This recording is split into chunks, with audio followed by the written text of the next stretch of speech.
तो हमारे पास जो नंबर्स दिए गए वो रेशियो में दिए गए। पहला 2:3:4 और उनके जो क्यूब्स हैं इनका जो उनका सम है वो कितना है 33957। तो इसे हमने मान लिया 2x का क्यूब प्लस 3x का क्यूब प्लस 4x का क्यूब बराबर ये दे रखा है। तो इसका क्यूब हो गया 8x की क्यूब प्लस 3 3 27 x क्यूब 4 चौक 16 चौका 64x की पावर 3 बराबर 33957। अब यहाँ से 8 27 64 जो कि 99 x की पावर 3 बराबर 33957। तो x की power 3 is equal to 33957 upon 99। ये कट गया कितनी बार 343 3 बार। तो x इज इक्वल टू जो वैल्यू आई यहाँ 7 का क्यूब होता है। तो जो x की वैल्यू ये आपके पास आ गई 14 और 7 या 21 और 7 चौक 28। तो जब नंबर आ गया अपने 14 21 28 तो इनका सम करना था आपको 14 + 21 + 28 इज इक्वल टू कितना हो गया आपके पास। ये ऑप्शन नंबर या आपके पास 63 सम हो गया, ऑप्शन नंबर 4 करेक्ट आंसर। रुक जा, ये कह रहा है कि 3 consistent integers are such as when they are taken in increasing order and multiply by 3 5 and 2। आपके पास लगा कि 3 क्रमागत धन पूर्णांक है। पहला x, दूसरा हो गया x+1 और तीसरा हो गया x+2 को इंक्रीजिंग ऑर्डर में लिया है। पहले को 3 से मल्टीप्लाई कर दिया, दूसरे को आपने 5 से मल्टीप्लाई कर दिया और तीसरे को 2 से मल्टीप्लाई कर दिया।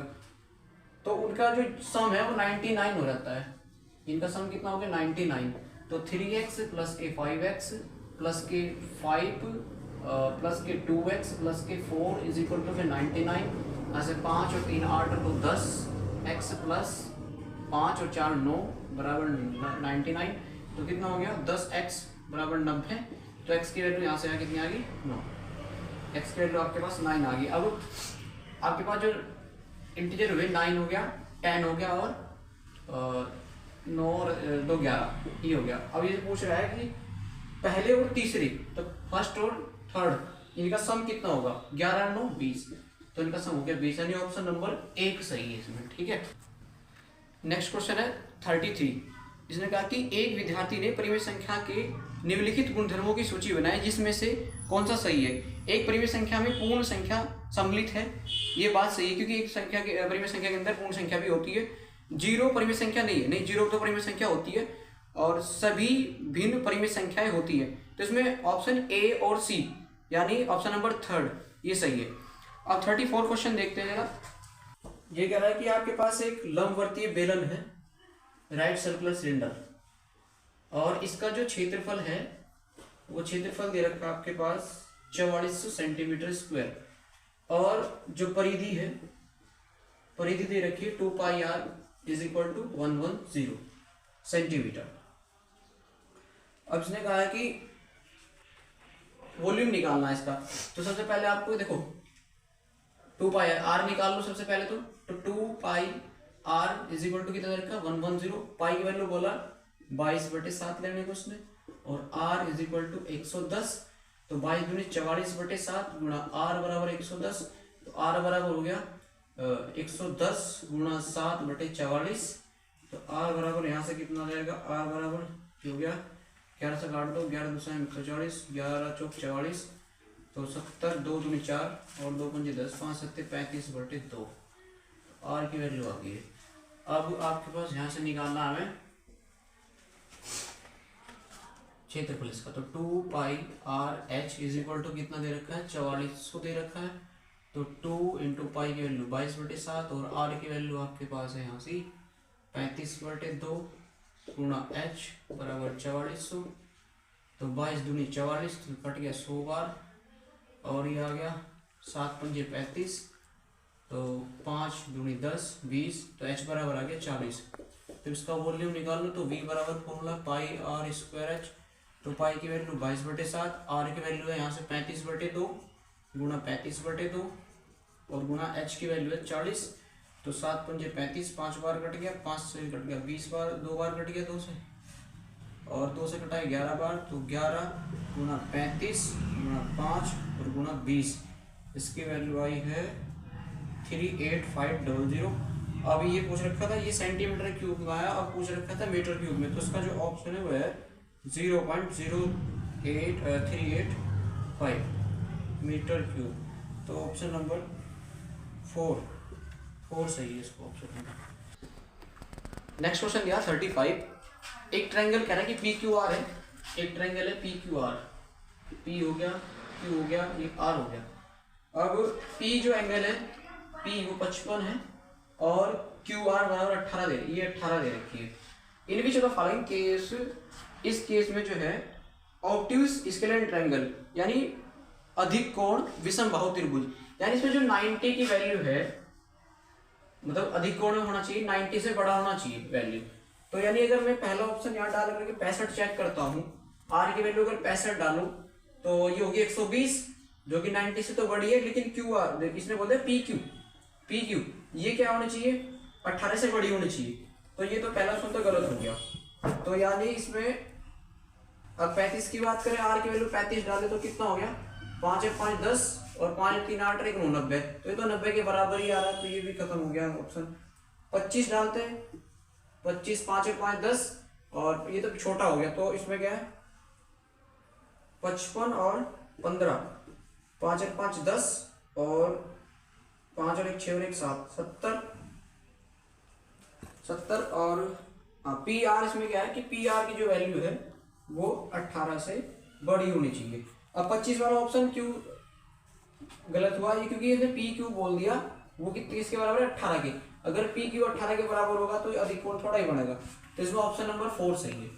इसका होगा ऑप्शन नंबर 4, यानी आर की वैल्यू कितनी होनी चाहिए, आर होना चाहिए 15 डिग्री और पी आर जो है वो 18 सेंटीमीटर से बड़ा होना चाहिए। तो ऑप्शन नंबर 4 ये सही है इसका। चलो question number 36। Concept was labelled as schema by, schema दिया था ब्याजे के द्वारा, तो इसका ऑप्शन नंबर 4 सही है।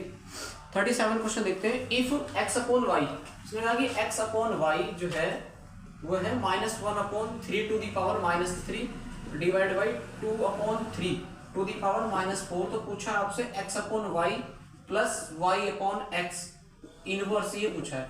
तो यहाँ पे -3 है पावर, तो इसको 3 की पावर 3 कर सकते हैं, माइनस डिवाइड बाई इसको लिख सकते हैं 3/2 की पावर 4।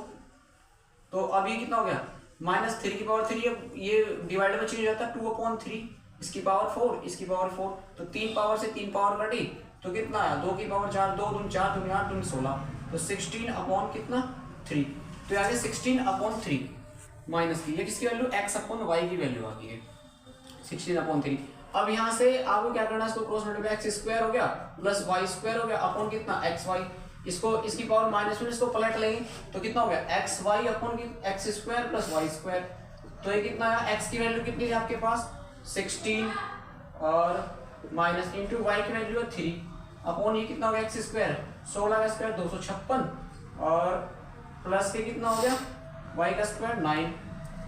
तो कितना ऑप्शन कितना हो गया यहाँ से जो कि 16 3 48 अपॉन 9 6 15 का 5 6 2 265, यानी ऑप्शन नंबर 2 सही है।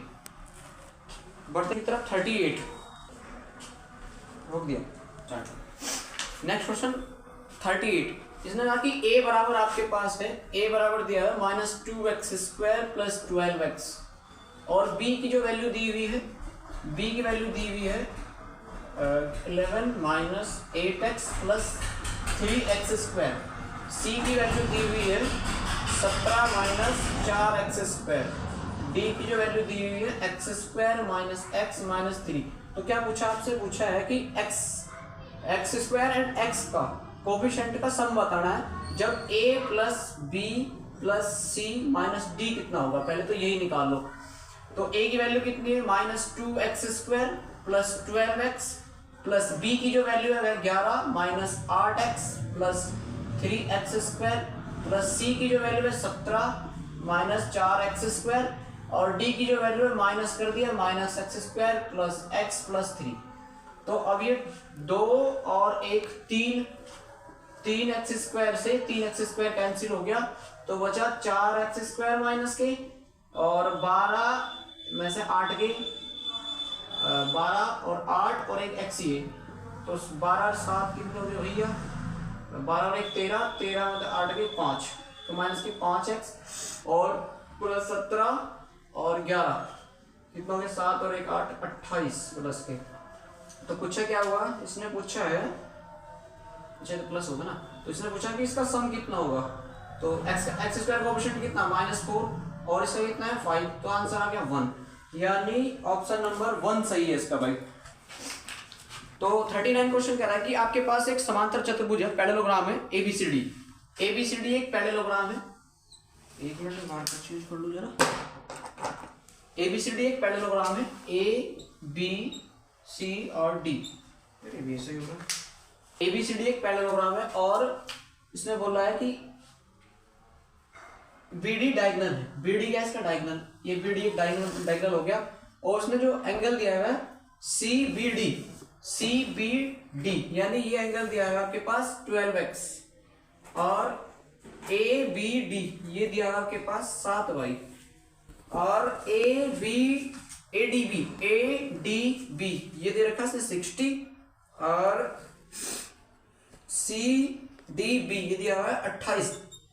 तो आपको पता है कि x की वैल्यू, क्योंकि ये क्या है एकांतर कोण, ये कितनी है, ये आपके पास 7y है और ये कितना है 28, तो y बराबर कितना हो गया 7 चौक 28, 4 आ गई y की वैल्यू, क्योंकि एकांतर कोण आपस में क्या होते हैं बराबर होते हैं। और ये कितना क्या 12 और 60, यानी x = 60/12, 12 पंजे 60, x = 5 आ गया, तो x की वैल्यू 5 और y की वैल्यू आ गई 4। अब इसने क्या कहा है आपके पास, अब पूछा है कि 2x + 3y की वैल्यू कितनी होगी, तो x 5 दूनी 10 प्लस 4 तिया 12, तो 22 आंसर, यानी ऑप्शन नंबर इसका 1 सही है भाई, ऑप्शन नंबर 1 सही है। 40 इसने कहा कि इफ x = आपके पास दे रखा x बराबर दिया हुआ है 1.011 प्लस 10.11 माइनस 12.101 प्लस 0.1011, कितना ऐड करेगी इसका सम जो है 1.1 आ जाए।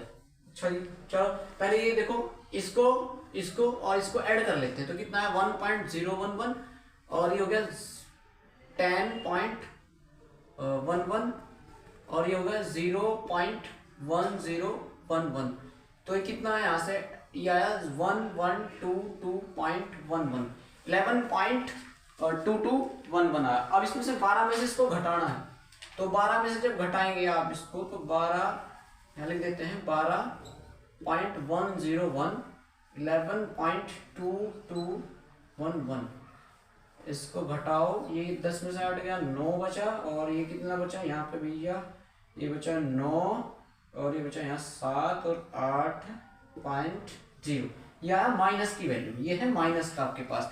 तो कितना जोड़ना है इसमें, यानी जो x की वैल्यू है x में क्या जोड़े कि आपको मिल जाए 1.1, तो x की वैल्यू आपके पास है ये -0.8799, और इसमें कितना जोड़ना है इसको इधर ले जाओ, यानी ये हो गया आपके पास 1.1 और इसको जोड़ दो इसमें 0.8799, ये आएगा आपके पास 9979.1, यानी 1.97, घटाने में गलती होगी क्या, एक मिनट रुक जाओ, 10 में से 9, अच्छा यहाँ 8 आना चाहिए था, हो गया 8 हो गया, ये हो गया 8, तो हो गया 8, यानी 1.9789, हाँ सही है, वैसे तो ऑप्शन यही सही है, यानी ऑप्शन नंबर 3 1.9789, ठीक है, ऑप्शन नंबर 3 सही है इसका भाई, सही है। Next, if a 8 digit number 9471x9y2 is divisible by 72, चलो क्वेश्चन नंबर 41 कह रहा है कि आपके पास 8 अंकीय संख्या है कोई, 8 4 7 1 x 9 y 2 ये है, और ये 72 से डिविजिबल है, 72 से विभाज्य है, तो इसमें से कौन सा कथन सत्य नहीं है, आपको नहीं पे बात करनी है। तो पहले इसमें ये चेक कर लेते हैं कि है कौन कौन से इसमें से। एक्स और वाई की वैल्यू पहले निकाल लेते हैं। तो जो संख्या 72 से कटेगी वो 8 और 9 से कटेगी, यानी क्योंकि 72 इसका मल्टीपल होता है 8 का भी और 9 का भी। तो जो संख्या 72 से कटेगी वो 8 से भी कटेगी, 9 से भी कटेगी। तो 8 से काटने का तरीका आपको सबसे पहले कि ये अंक लास्ट के 3 डिजिट 8 से डिवाइड होने चाहिए। तो 8 से डिवाइड देखते हैं, 8 से डिवाइड हो रही है क्या? तो 8 यानी 8 एकम 8, तो कितना लगाना चाहिए यहाँ y की वैल्यू? 8 एकम 8 बचा 1, 8 एकम 8, ओ भैया 8 एकम 8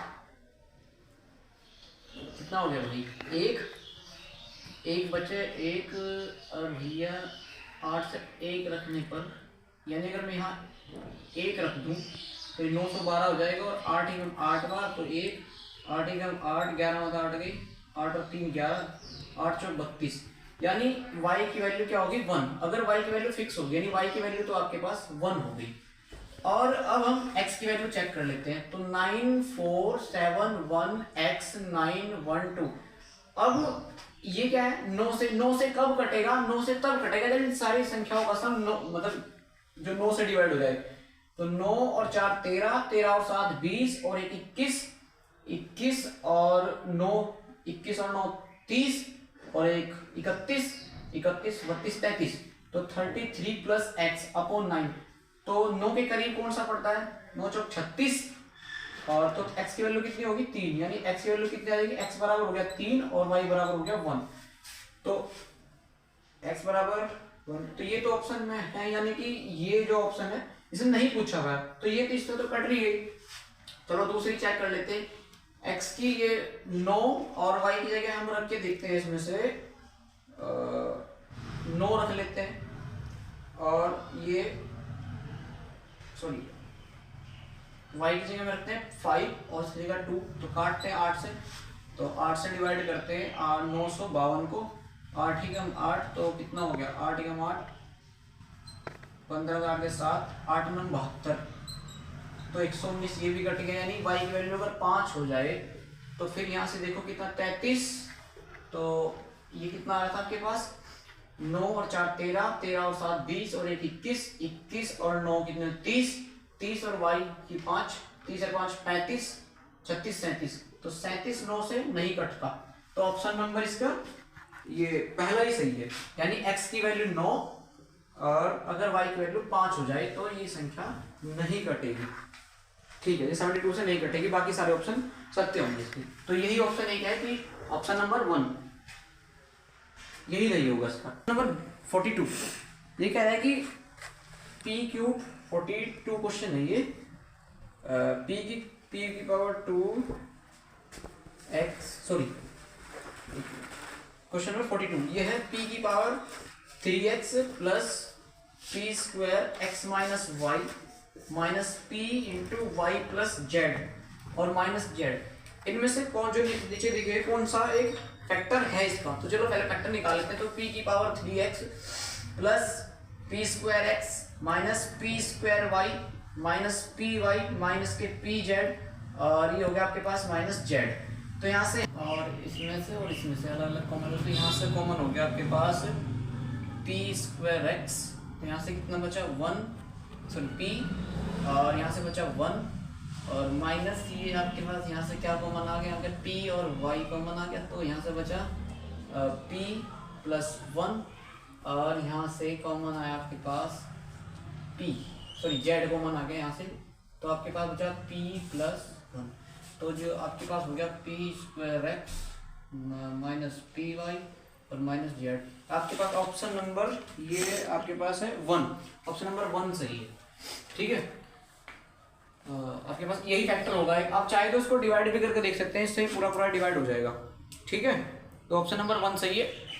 क्वेश्चन नंबर 43 जो दिया हुआ है, इसने कहा कि आंकड़े दिए हुए कुछ 30, इनका माध्यक x और इन आंकड़ों को 30 को 33 से और 8 को 18 से प्रतिस्थापित करने पर आंकड़ों के माध्य y, तो y और x का अंतर कितना होगा? तो सबसे पहले जो आंकड़े दिए हुए उसको इंक्रीजिंग ऑर्डर में लिख देते हैं। तो इंक्रीजिंग ऑर्डर में लिख देते हैं, सबसे पहले 3, उसके बाद 7, फिर उसके बाद है 8, फिर उसके बाद है आपके 15, उसके बाद है 17, फिर उसके बाद है 21, फिर उसके बाद है 23, उसके बाद 24 और उसके बाद है 29 और 30, यानी 1 2 3 4 5 6 7 8 9 10, 1 2 3 4 5 6 7 8 9 10। ठीक, अब ये इसका मीडियन निकालना आपको। तो मीडियन ये कितने 10 है ना, तो n+2+1, तो n कितने 10/2 + 1 यानी 2 पंजे 10, कितना हो गया, ये हो गया पांचवा और सिक्स्थ, फिफ्थ और सिक्स टर्म। तो 1 2 3 4 5 6, 5 और 6 को देख लेंगे तो 17 + 21/x कितना हो गया यहाँ, सॉरी /2, तो ये कितना हो गया 7 और 1 8, 2 और 1 3 38, 2 7 8 19 2 38, तो x की वैल्यू आ गया आपके पास 19। और अब इसने कहा है कि अगर 3 को 33 से और 8 को 18 से रिप्लेस कर दिया जाए, अब इनको फिर दोबारा इंक्रीज ऑर्डर में लगाना पड़ेगा। तो हो गया 7 15 17 18 21 23 24 29 30 और 33, यानी 1 2 3 4 5 6 7 8 9 10। तो 5 बार छोटा इसमें देखना है, 1 2 3 4 5 और 6, ये कितना हो गया 3 और 1 4 और 2 और 2 4, 44, 2 से काट दो 22। तो अब इसके y की वैल्यू आपके पास आ गई 22 और x की आई 19। तो अब इनका अंतर पूछा है, तो 22 और 19 का जो अंतर है कितने का, 3 का। तो आंसर कितना है इसका, ऑप्शन नंबर 1 सही है इसका, क्योंकि 22 और 19 का अंतर कितना है 3 है। तो ऑप्शन नंबर 1 सही है। ठीक है भाई, बढ़ते हैं नेक्स्ट क्वेश्चन की तरफ। 44 जो 44 क्वेश्चन है इसमें middle school mathematics teacher poses the following question to her class, which type of graph would you use to show the following data। इसने कहा कि मिडिल स्कूल की गणित की एक शिक्षिका अपनी कक्षा के समक्ष निम्नलिखित प्रश्न रखती है, निम्नलिखित आंकड़ों को दर्शाने के लिए आप किस प्रकार के आलेख का उपयोग करेंगे। तो इसका ऑप्शन नंबर आपके पास ये है भी सेकंड, आंकड़ों के निरूपण के लिए आयत चित्र के उपयोग का शिक्षण करना। तो ऑप्शन नंबर सेकंड सही है। बढ़ते हैं 45 क्वेश्चन की तरफ। इन विच ऑफ ट्रायंगल, एक ट्रायंगल लिया हुआ एबीसी, एक ट्रायंगल है आपके पास एबीसी, ए मान लेते हैं बी और सी, और दूसरा ट्रायंगल है डीईएफ, तो डीई और एफ। इसने कहा कि एंगल बी कितना है 90 और बीसी कितना है 8, ये कितने दिए 8 सेंटीमीटर ये, और एंगल ई कितना है, ए कितना है 40, एंगल ए है 40, और डीई कितना है भाई, डीई दिया है उसमें 8 सेंटीमीटर, यानी ये वाला लाइन, और एंगल एफ जो है वो कितना है 40 और एंगल ई कितना है 90 डिग्री। तो निम्न में से कौन सा सत्य है, यानी जो triangle A B C congruent triangle है एफ ई डी के, ठीक है, किससे, एंगल साइड, यानी दो एंगल और एक साइड बराबर है।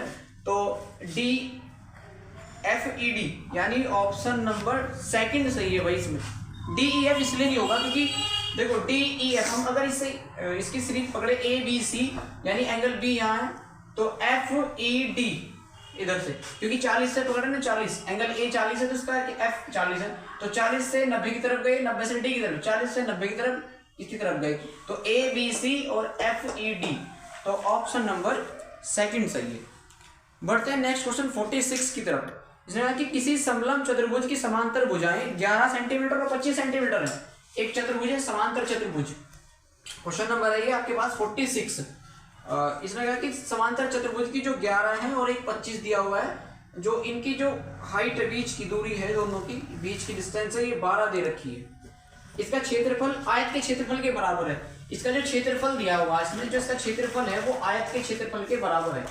तो अब इससे पहले समलंब का क्षेत्रफल होता है 1/2 सम ऑफ टू पैरेलल साइड, तो 11 + 25 × 12, और ये कितना हो गया 1/2 × 5 और 1 6, 36 × 12, 2 से काटा, कितनी बार काट दिया इसको, काट दिया हमने 2 × 2 2 × 16, 18 और 12 की गुणा हमने करी, 18 × 12 कितना आया 12 × 96 का 6 हासिल लगे 9, 12 × 12 12 और 9 कितने हो गए 21, तो 216, ये आपके पास 216। और इसमें दिया हुआ है कि जो क्षेत्रफल इसकी जो आयत है, इसकी जो भुजाएं का अनुपात है, भुजाओं का अनुपात ने दिया है, भुजाएं दी इसकी 3 और 2, इसका अनुपात दे रखा तो 3x और 2x, तो ये कितना हो गया 3x इंटू 2x यानी 6x स्क्वायर हो गया।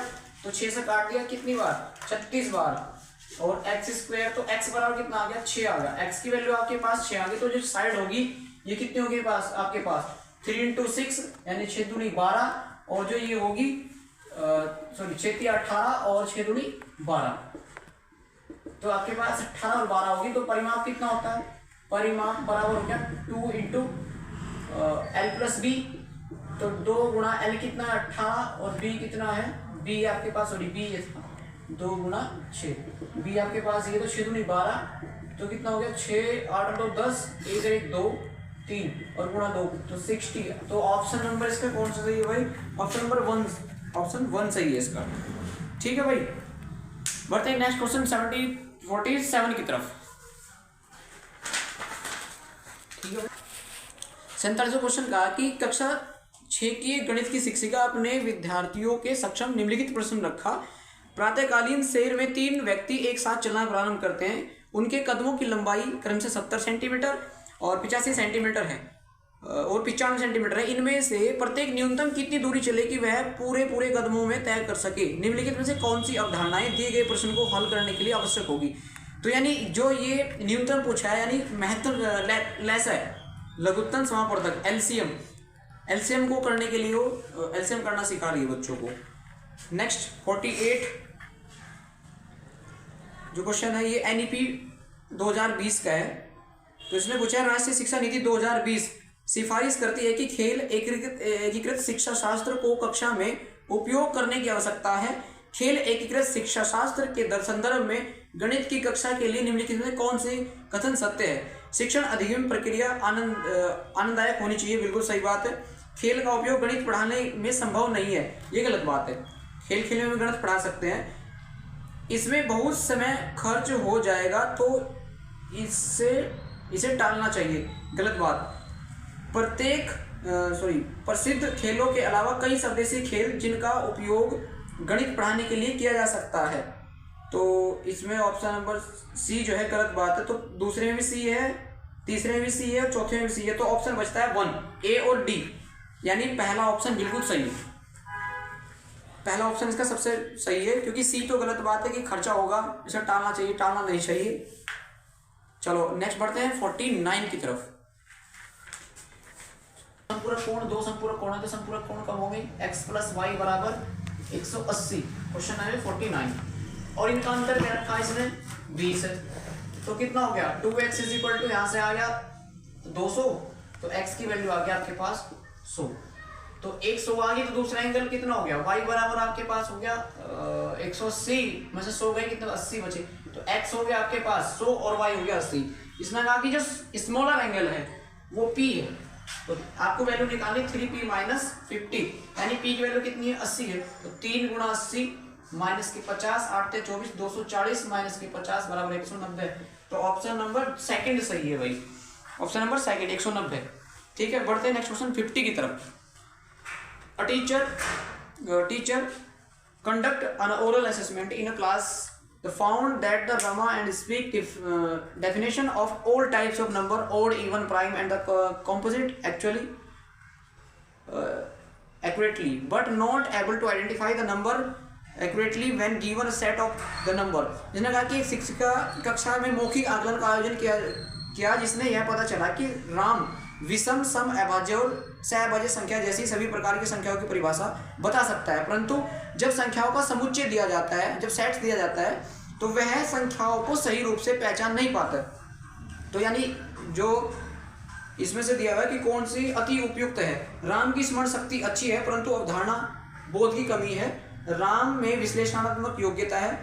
राम की स्मरण शक्ति अच्छी है परंतु अभ्यास की कमी है। राम की स्मरण शक्ति अच्छी है परंतु एकाग्रता में कमी है।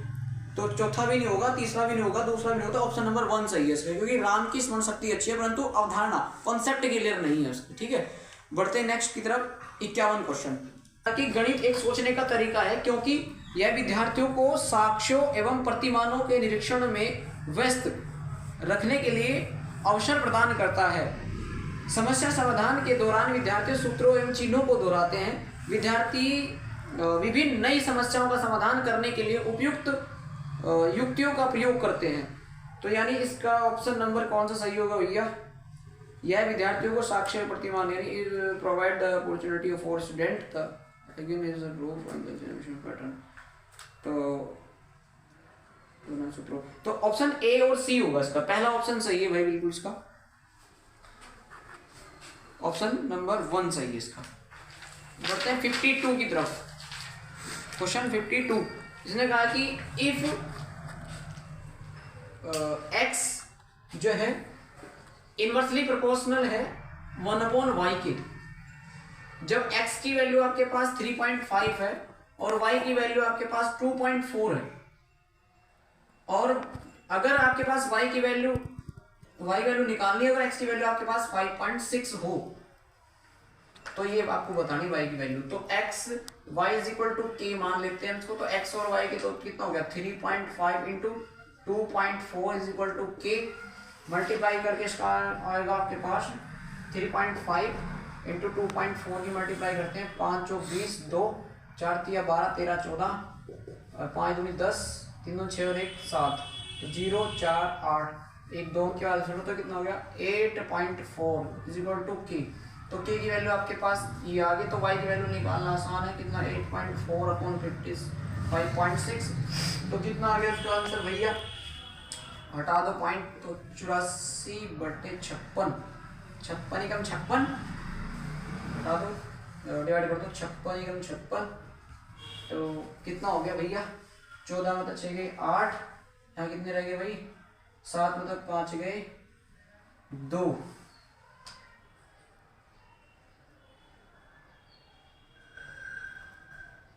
तो पॉइंट लगाई हमने 0 बढ़ाई 56 के 56 4 6 24 का 4 5 लगे 2 5 24 और 2 22 224 5 बार चलाए 56 की 5 में गुणा करें 6 पंजे 30 की 0 से लगे 3 5 5 25 26 27 28, यानी ये कट गया आपके पास 1.5 आंसर इसका। यानी ऑप्शन नंबर 4 सही है भाई इसका। ऑप्शन नंबर 4 सही है 1.5। ठीक है, x जो है प्रोपोर्शनल था, इनवर्सली प्रोपोर्शनल था y के, तो x की वैल्यू 3.5 दे रखी थी, y की दे रखी 2.4।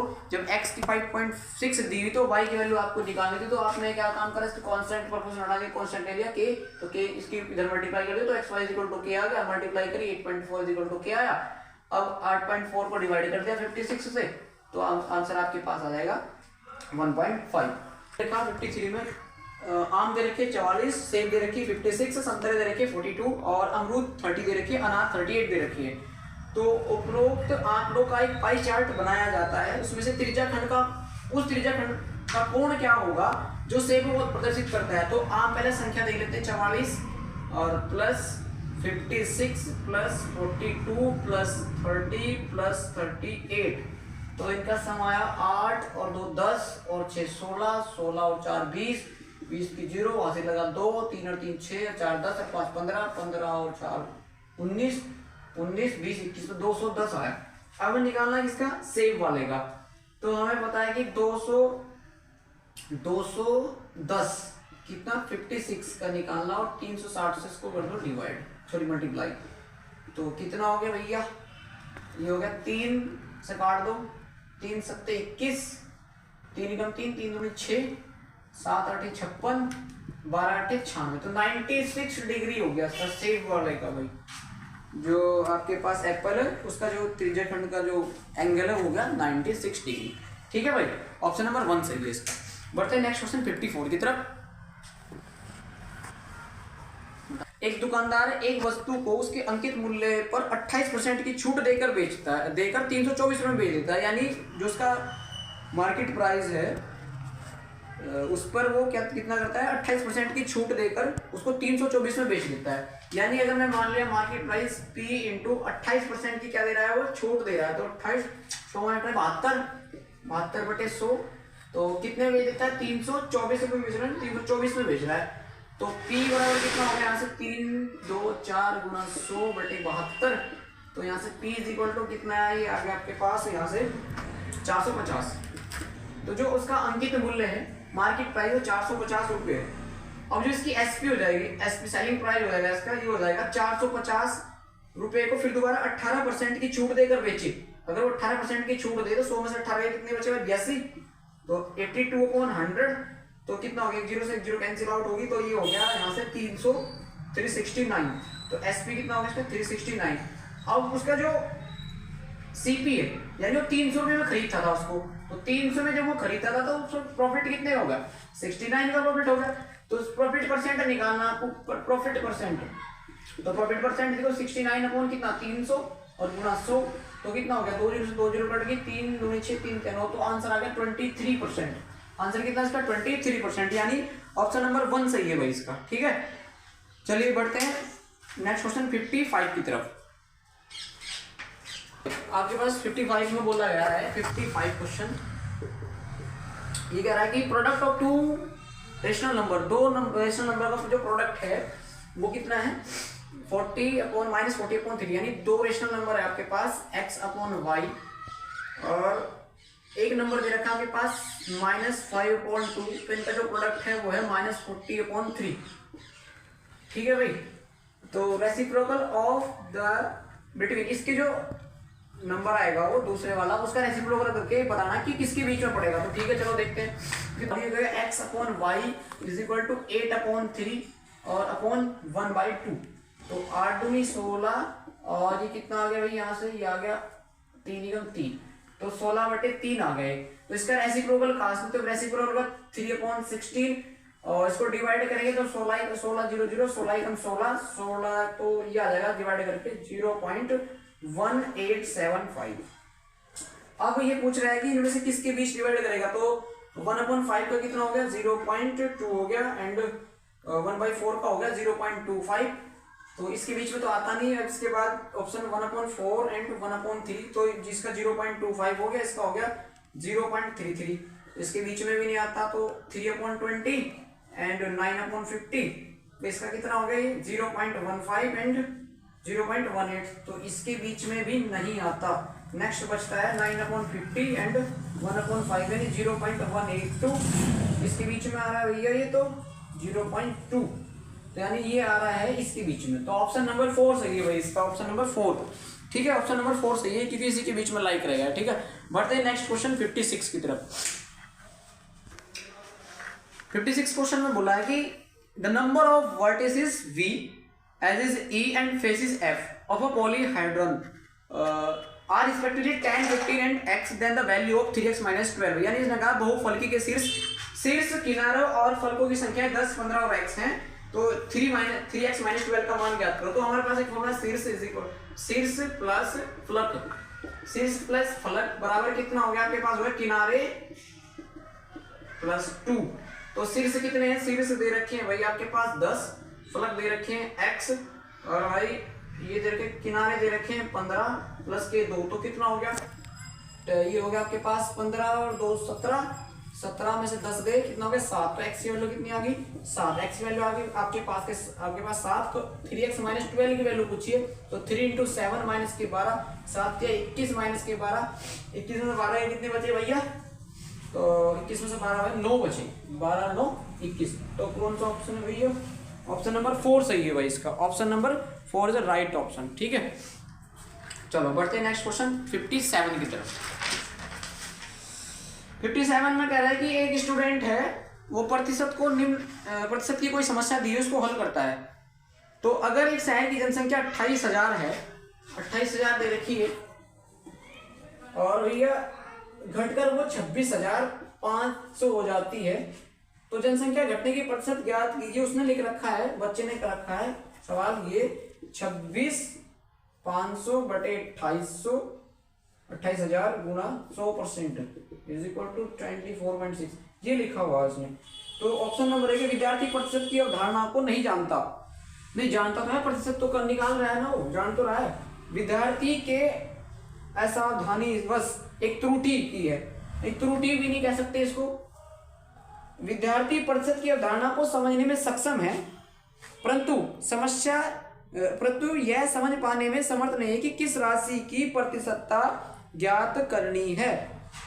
हाँ ये सही है कि प्रतिशतता किसकी ज्ञात करने से ये नहीं पता, लेकिन प्रतिशत निकालने का कॉन्सेप्ट उसे अच्छी तरीके से आता है। नेक्स्ट ऑप्शन पूछ रखा है विद्यार्थी ने प्रश्न को सही तरीके से हल किया है किंतु उसमें उत्तर में गलत चिन्हों का उपयोग किया गया है। नहीं, ये बात तो गलत है। प्रश्न तो कॉन्सेप्ट तो सही लगाया, लेकिन उसे ये नहीं पता कि किस राशि की परसेंटेज निकालनी है आपको। ठीक है, तो ऑप्शन नंबर 3 सही है इसका। बढ़ते हैं नेक्स्ट क्वेश्चन 58 की तरफ। 58 क्वेश्चन 58 में कहा कि एक बॉक्स है, ऊपर से खुला हुआ है और जिस लकड़ी से वो बना हुआ है उसकी थिकनेस 3 सेंटीमीटर है। यानी एक बॉक्स है कोई भी, ये मान लिया आपके पास बॉक्स है, ये बना हुआ है एक लकड़ी से और लेकिन ऊपर से खुला हुआ है, और जो लकड़ी की मोटाई है, ये लकड़ी की मोटाई दे रही 3 सेंटीमीटर। तो जो एल दे रखी है यहां से, इसने एल दे रखा है आपके पास, एल दे रखा है 148, यानी इसको हम बदल रहे हैं सेंटीमीटर में, और बी दे रखा है 116 और एच दे रखा है आपके पास 83। हमने सारे सेंटीमीटर में कन्वर्ट कर लिया क्योंकि एक दी हुई थी सेंटीमीटर में, तो हमने सेंटीमीटर में कन्वर्ट कर लिया। अभी क्या कि 3 इधर से और 3 इधर से, तो टोटल कितना हो गया 6 सेंटीमीटर। तो क्योंकि आपको अंदर ये पूछ रहा है कि अंदर की साइड उसको पेंट कराना है और उसके पेंट कराने का खर्चा 150 रुपये है प्रति मीटर स्क्वायर का, तो टोटल लागत क्या होगी। तो सबसे पहले हम अंदर का निकालना, तो अंदर ये जो दे रखी है आपने इस क्वेश्चन वाले में दे रखी बाहर की, जितनी भी सारी बाहर की डायमेंशन है वो दे रखी है, अंदर की निकालनी है आपको।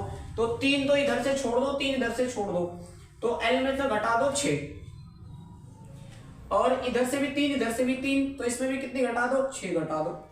यहां से सिर्फ नीचे का पोर्शन है, तो नीचे के पोर्शन में से आपको सिर्फ 3 कम करना है। ठीक है, तो कितना हो गया, ये हो गया 8 में 6 के 2, 142 और 110, और यहां से कितना है 80। तो अब आपका जो फॉर्मूला होता है वो होता है 2 into l plus b into h, लेकिन ये आपके पास ऊपर से खुला हुआ है तो आपको एल इंटू बी। ठीक है जी, तो 2 इंटू एल की वैल्यू आई आपके पास 142, बी की वैल्यू आई आपके पास 110 इंटू एच की वैल्यू 80 प्लस एल की वैल्यू है 142 और बी की वैल्यू है 110। तो आप इसको जोड़ लो, तो ये गुना करके मैंने कैलकुलेट कर रखा है, ये आया आपके पास 55940 सेंटीमीटर क्यूब। तो अब इसको मीटर में बदल लो, तो ये आ गया 5.5940। अभी क्या है कि 1 मीटर का ये है, मीटर क्यूब आ गया, तो 1 मीटर का खर्चा जब 150 रुपए, तो टोटल का कितना होना चाहिए, तो ये कैलकुलेट करके आया 839.10, यानी ऑप्शन नंबर इसका 4 सही है भाई। Option number 4 is right option, लेकिन थोड़ा कैलकुलेटिव क्वेश्चन था, बाकी क्वेश्चन ठीक था, आसान था। चलो बढ़ते हैं नेक्स्ट क्वेश्चन 59 की तरफ। चलो क्वेश्चन में कहा कि गणित की कक्षा में दृष्टि बाधित बालक, यानी जो आपके पास एक बच्चा है वो जो है दृष्टि बाधित है, निम्नलिखित अधिगम शिक्षण संसाधनों LTR में कौन सा सबसे उपयुक्त है। Which among the following learning teaching resources are most appropriate for visible challenged students in mathematics classroom. तो जियोजेब्रा और टेलर का गिनतारा और कंप्यूटर स्प्रेडशीट। तो जो वो फिजिकल बेचारा देख नहीं सकता, तो इसमें टेलर का गिनतारा, तो गिनतारा और भैया गिनतारा, तो ऑप्शन नंबर इसमें बी और सी, यानी बी और सी किसमें भैया, बी और सी पहला ही ऑप्शन है इसका, ऑप्शन नंबर 1 सही है। और बढ़ते 6th क्वेश्चन की तरफ। 60 में दिया है निम्नलिखित में से कौन सा गणित अधिगम के आकलन का आयाम नहीं है। जो नहीं है तो इसमें कम्युनिकेशन नहीं है, बाकी सब है। ठीक है जी, तो पेपर बहुत आसान था, ज़्यादा भारी नहीं था, बस ये है कि मेहनत करने की थोड़ी सी ज़रूरत थी, तो बाकी बहुत आसान था। तो बताइए कमेंट में कितने किसके मार्क्स बने मैथ्स में, बाकी